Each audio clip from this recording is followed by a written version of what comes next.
It's 3 in the morning. The house is dark. And she is already awake.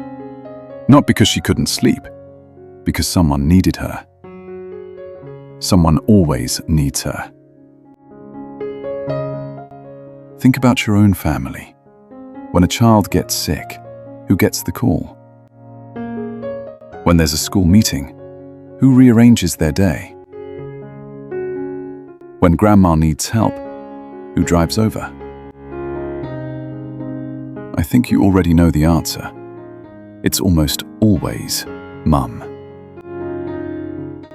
When Mason gets sick, and kids always get sick at the worst possible time, Claire doesn't think twice. She calls her boss. She rearranges everything. She cancels herself. Because a sick child doesn't need a schedule. A sick child needs his mother. Here is what nobody talks about. While she takes care of everyone else, who takes care of her? When she gets sick, she still makes the lunches. She still shows up to the school meeting. She still drives to Nana's. Because if she stops, she believes everything will fall apart. And maybe she's right, but that doesn't make it fair. There is a term for women like Claire. They call it the sandwich generation. Squeezed between raising their own children and caring for their aging parents at the same time. She gets Mason to school. She calls Nana to make sure she took her medication. She picks Mason up. She drives to Nana's. She comes home and makes dinner. This is a Tuesday. Nobody sees the mental load, the list that lives in her head every single minute. Mason's dentist appointment needs rescheduling. Nana's next doctor visit is Tuesday. The permission slip is due Friday. The fridge is almost empty. Someone's birthday is next week. She carries this invisible weight constantly, and she never puts it down. Here is what I want to say clearly. Men are fully capable of this.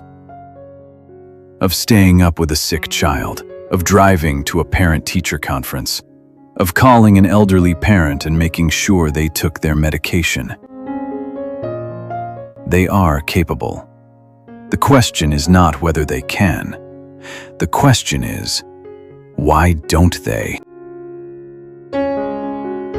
If you are a child watching this, I want to talk to you directly. Your mother is not a machine. She gets tired. She gets scared. She gets lonely. She just never lets you see it. Every single day she is making 100 small decisions so that your life goes smoothly. And most of those decisions you will never even know about. So here is what I want you to do. To every mother who is always the first call, I see you. To every woman who has rearranged her whole life because someone needed her, I see you. To every caregiver who has fallen asleep in a chair beside a sick child, or sorted pills for an elderly parent, or sat in a school meeting alone, you are not invisible. What you do matters more than anything else happening in this world right now, and you deserve to hear that, today, out loud. She didn't choose to be the primary caregiver because she had to. She chose it because that is what love looks like when it shows up every day, in every ordinary moment, without applause and without rest. To every child, say thank you. Help without being asked. See her. Whispers of Mama.